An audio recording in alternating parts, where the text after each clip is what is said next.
Hey guys, I'm Scott Alexander. I am Atomic City. Okay, that's enough of that. Okay, this video is designed for those of you who have the small discovery. This is going to show you how to put it together. It's for anyone to watch. It's a lot of fun. But the guys who have the small discovery really do need to know firsthand how to put it together. Fortunately, it's not difficult. I'm just going to say this.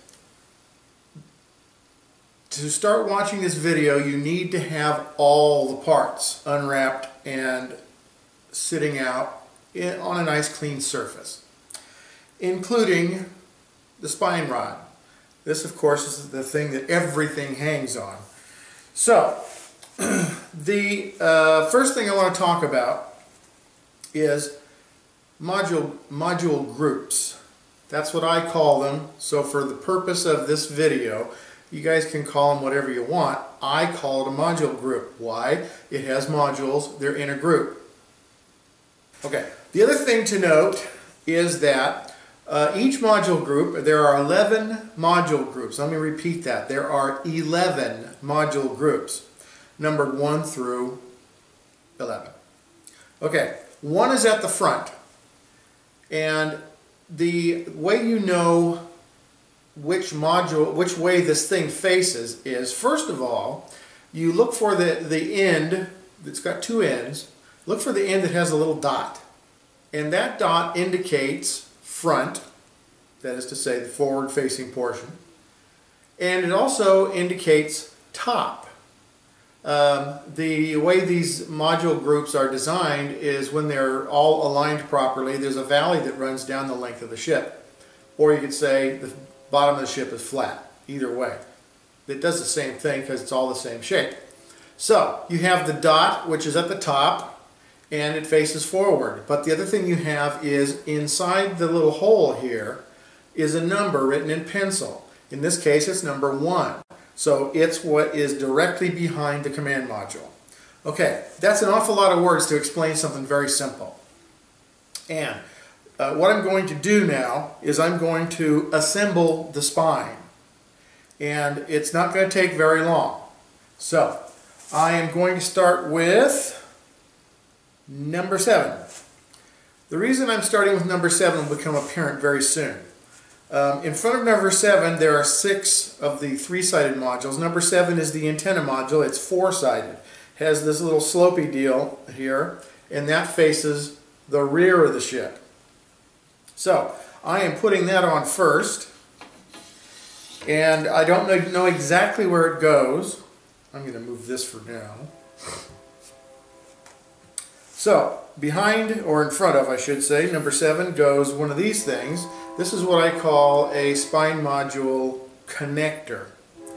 That's what I call it. You guys can call it something else. So, anyway, we have here number 6. It goes on forward of number 7. Then we have another little thing. Pardon me. It's a spine module connector. Now, at the rear end of this piece, this is what the command module plugs onto. We have there's a spine connector here that is half the length of one of these. That's just the way they designed it. It's not my fault. But this piece is called the neck, and it goes on to the very front of the spine. Okay, now I'm going to do the other end here, and there's only 4 of them. I'm going to move this forward. There's only 4 of these guys that go on behind the antenna. Okay, there's number 11. Now, number 11, behind it has a regular length spine module connector. And then we have this item. This is the engine module, also known as the propulsion module, depending on how many big words you want to use, or long syllable words. Anyway, This thing this is the front of it, and the spine rod fits in here. And by the way, the ends of the spine are not painted, the spine rod. They're not painted because if they were to live inside this thing at the rear or the neck piece at the front, if they were to live there for years, the paint on the rod, if there was paint, might bond to this and make removal difficult. So I figure, hey, why put the paint on if you're not going to see it? Okay. So now I'm slipping. You guys can't see it because it's sort of, this thing isn't, I don't have enough room to be able to push the camera far back enough in order to show this thing full length in one shot. It's 5.5 feet long, for crying out loud. Okay, I just put the spine module, I just put the propulsion module on. And the one thing I forgot to mention while I had it in my hand here is that the metal rod goes in the front end and doesn't come out the rear end. What it does is it fits halfway into a hole that's in the center back there. And then these guys, the exhaust nozzles, get put into the rear of the engine compartment, but the center one here, you will notice, is short. That's because there's no room. So, because the spine rod is sticking in there. Okay, I'm going to leave that off for now. But what I'm going to do now is I'm going to put this on the stands, because that's the next step. Here we have a stand. It's a black sort of monolithic shape, shall we say, and a brass rod 9 inches long. And what you can't see because it's off camera is I am lifting the propulsion module and I am putting the tip of the rod into the hole that is made specifically for that purpose. It's very difficult to do without my glasses.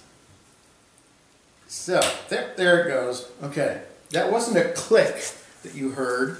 That was metal meeting metal, because the top of this brass rod actually rests against the spine rod inside the part. So, I'm lifting the front. You can see this one. And I'm finding the hole. Oh, there it is. Finding the hole. Here it goes. Hear that? Okay. So, now we have most of the ship put together. And I can't get it all in a shot. Sorry. But the thing is that you're going to have to rotate all these things into position. The only one that should be glued in position is number 7, the antenna module. And that should be done with white glue and not much of it. In fact, a very tiny amount. Because you don't want this one to rotate because the antenna is sitting on it. And the antenna, which is right here, the antenna itself has a little spud that fits in a little hole, and that should be attached with white glue as well, and not much of it. Because you're not trying to glue it in place, you're just trying to get it to sit there so that if something happens, it doesn't flop off. So a little bit of white glue does the trick, and the nice thing about white glue is that if you haven't used a lot of it, you can break the bond loose without hurting anything. Okay, so now we orient these guys. And there is a chart that comes with the model that tells you what I'm doing here. Excuse me. And I would go into it now, but because you can't really see what's going on here, because this is just too far away, just follow the chart. The chart is oriented to one side of the model, and that's this side, with the head of the model to the right. And then all of these things get rotated and positioned so that they reflect the positioning that's in the film. You can put these up any way you want, but if you want to be accurate to the film, that is very doable. Okay, now I'm going to slide this down and around because what I want to do is I want to talk about the command module. So I'm just going to aim this away. Okay, here's the command module. Everybody loves the command module because that's the business end of the ship. Command module, the number of features here. The command module contains its own power. It's got batteries in it, and they are accessed from this hole here. In fact, I can pull, these are 2 battery clips that I don't have batteries on right now, and this is the 3rd one that does have a battery on it for the demonstration here. The only reason you might want to put 3 on here is because then that means you're not going to change the batteries for a really long time. 1 will do the trick, absolutely, but you've got 3, so what the heck. Anyway, they just tuck up in here in the empty space that's inside the command module. So those are tucked away. Now the bottom, right there, there's a switch. And when the switch turns on, that's when the magic happens. Here it comes. Okay, what you're seeing here is flight deck has lighting and the pod bay has lighting, and that real bright thing in the middle there is actually the pod that's in the center door. It's in the center door here, and it has its headlights lit up. And trust me, it's a son of a gun to get them to do that. So, anyway, that's what the big attraction is for this model, aside from the fact that it's the Discovery's in it. It's all lit up. And to put this on this, all you have to do is give it a little tilt, as you see there, and then give it, and you put this part here into here, and then you give it a little twist, and everything locks up, and there it is. So, okay, this took maybe 15, possibly 20. Won't know until I've looked at the tape. But this is now fully assembled. It's true, I don't have the exhaust nozzles in place, but they's just 5 seconds. And the same thing with the antenna. So the antenna array, shall I say. And by the way, a little clarification for those of you who are laboring under the misconception that this thing is the AE35 unit. That's not true. The AE35 unit is the little box he took out of the back side of this thing. This is simply the antenna array. And it sits here. And I'm not going to face it properly because it takes too much time. So anyway, this is it. That's how simple it is to put this thing together. I'm going to take this antenna off just in case, because this table's a little shaky. You may not have noticed it, but I noticed it. And I'm going to turn the lighting off to save the batteries. Okay, this is how the small Discovery goes together. I think it's pretty plain, and I'll bet it's a lot simpler than you guys thought it would be. So, that being the case, it's time for me to sign off.